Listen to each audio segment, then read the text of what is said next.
Hello, Radhe Radhe, जय श्री कृष्णा।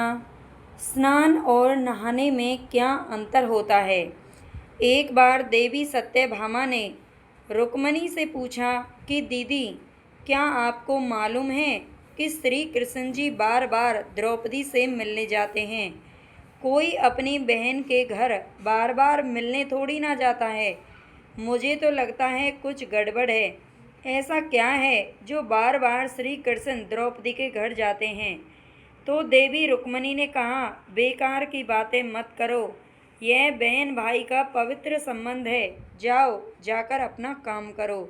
श्री कृष्ण समझ गए और कहीं जाने लगे। तो देवी सत्यभामा ने पूछा कि प्रभु, आप कहाँ जा रहे हैं? तब श्री कृष्ण जी ने कहा कि मैं द्रौपदी के घर जा रहा हूँ।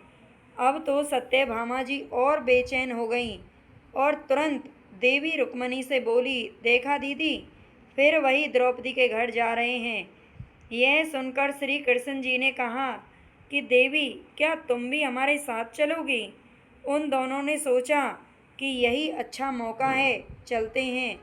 द्रौपदी को ऐसा मज़ा चखाएंगे कि वह जीवन भर याद रखेगी। देवी रुक्मणी भी तैयार हो गईं।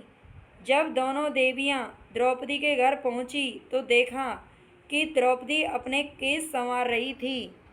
जब द्रौपदी केस संवार रही थी तो श्री कृष्ण ने पूछा, द्रौपदी क्या कर रही हो? तो द्रौपदी बोली, भैया, केस संवार के अभी आई।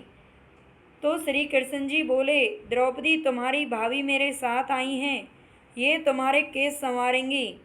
फिर श्री कृष्ण ने देवी सत्यभामा से कहा, तुम जाओ और द्रौपदी के सिर में तेल लगाओ, और देवी रुक्मणी, तुम जाकर द्रौपदी की चोटी करो। सत्यभामा जी ने रुक्मणी जी से कहा, बड़ा अच्छा मौका मिला है। ऐसा तेल लगाऊंगी कि इसकी खोपड़ी के एक एक बाल को तोड़ के रख दूंगी। और जैसे ही सत्यभामा जी ने सिर में तेल लगाना शुरू किया और एक बाल को तोड़ा तो बाल तोड़ते ही आवाज़ आई, हे कृष्ण। फिर दूसरा बाल तोड़ा, फिर आवाज़ आई, हे कृष्ण। फिर तीसरा बाल तोड़ा, तब भी यही आवाज़ सुनने मिली, हे कृष्ण। सत्यभामा जी को समझ में नहीं आया और देवी रुक्मणी से पूछा, दीदी, आखिर ऐसी क्या बात है? द्रौपदी के सिर से जो भी बाल तोड़ती हूँ तो कृष्ण का नाम निकल कर आता है। रुक्मणी जी बोली, मैं तो नहीं जानती। पीछे से श्री कृष्ण जी बोले, देवी सत्यभामा, तुम देवी रुक्मणी से पूछ रही थी कि मैं दौड़ दौड़ कर इस द्रौपदी के घर क्यों जाता हूँ, क्योंकि पूरे भूमंडल पर, पूरी पृथ्वी पर कोई संत, साधु, सन्यासी भले ही मेरा बार बार नाम लेते हों, लेकिन ये केवल ऐसी हैं जो एक दिन में 3.5 करोड़ बार मेरा नाम लेती है।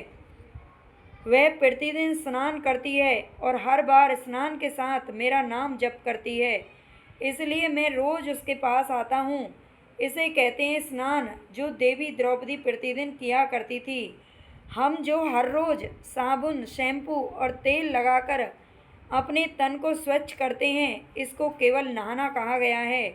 स्नान का मतलब है हमारे शरीर में 3.5 करोड़ रोम छिद्र हैं, उनके द्वारा भी नाम जप करना। तो ये आपको कहानी पसंद आई हो तो चैनल को लाइक और सब्सक्राइब जरूर कर लेना। राधे राधे, जय श्री कृष्णा।